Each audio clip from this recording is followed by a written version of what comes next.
Nandito nga pala ako sa Lumigalag, guys. Dahil di namin na-videoan kanina yung video. Wala kami maayos na vlog. Ba't nangangialam ka ng gamit may gamit, ha? Oh, Gildan.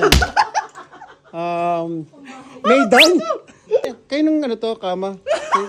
Ay, maganda yung ano, no? Maganda yung kama niya. Pangit naman ang kama na to.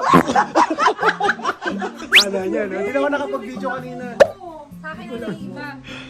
Gusto ko may takbo. Ano ba ba yung kulang buong bed yun? Ito nga pala si Ate Leia. Kakulay mo yung ano tayo.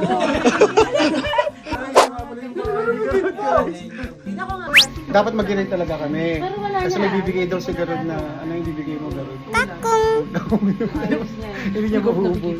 Eh, pag mag-vlog ako nandito, tapos ano, magpapaalam kayo dyan. I-rate ko talaga yung bahay mo. Sayang talaga kanina nung ganda. Ganun kasi Garod ang karma, mabilis ang karma. Nasa ano siya, nasa massage center siya. Nasaan ka, te? Nasa Eskimo. Eskimo. Laki-laking tao ni Garod, pero late ng electric fan niya. Garod! Garod! Kasi itlog ko. Ha? Yung isang araw pa yan. Meron doon, te. Nangitlog yung kapitbahay namin. Garod, itur mo naman ako sa bahay niyo, Garod. Hindi na puro kain, puro labas yung... Garod, itur mo na nga eh. Wala na. Ako masikletong Ito, sa ito, te. Hindi, sa amin. Sa inyo lang. Oo, babe. Yung sa amin kasi yung sampahin namin doon ay himatay yun sa pagmadaling araw. Pag naglalaba kami, gumagano. Baka yung ganyan siya. Hindi akin. Tigi-tigisa sila dyan. Dati, Kasi yun, Sa ako lang na-realize. Habang kinikwento mo, na-imagine ko yung tsura ng sampay. yung sampayan kasi namin. Ano lang siya, yung binili namin sa day to day. Pag nagsampay kami, pag gabi na himatay. hindi actually tigisa sila sa bayan. Ako sa bayan. Parang nagbibenta dyan, te. Nag-live ka ba dyan, te? Mine. Dito lang ano. Hindi naman. Parang, Dito ng bahay niyo pala sila pagka. Alam niyo maganda din, sama-sama naman kayo din lahat na kayo. Tapos dito yung sa ano niyo. Hindi ko marunong. Decision. Parang bagong ayos to, te. Kasi nang unang punta ko dito, parang ganyan yun. Diba? Hindi yung sabi niya. Kasi yung unang bed ko nandun sa... tapat sa pinto. Ay, masama yun. Sabi ko parang hindi ako nakakapilin. Hindi, hilis mo yung paa mo. Pag-iiga na nakaslag. Pwede naman yung mga single bed, pag tupatungin na dami. Yun nga, may area na yung dati. Microwave.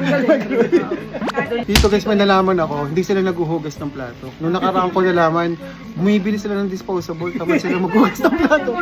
Ito, mga puro styro sila. Ayan o, araw-araw may bisita sa kanila, araw-araw may handaan. Liberty. Minsan nga pag pupunta ako dito, bibili akong lobo. Lobo. Oh, ikakat ko yun guys. Mamagda pa rin, no?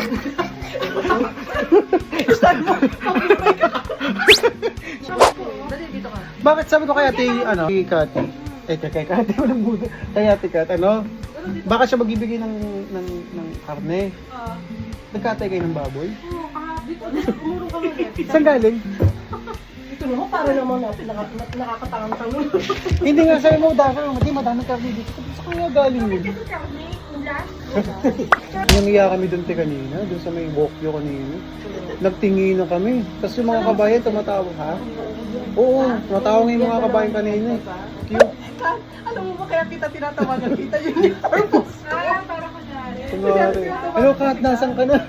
Bigla siya lumabas eh. Tapos bigla nag-ring eh, no? So habang nagmamasay si Garud, nasan yung damit ni Garud? Ito nga pala yung labahan ni Garud, guys. Uy, wala labahan namin ng Yun lang ang pag-rate ng... Buti nakakainin yun, may takot yan. Bye-bye. Thank you sa ulam. Bye-bye! Thank you din, te. Next na raid ko sa bahay ni Garud, hindi niya alam. Bye-bye, te. Thank you sa ulam.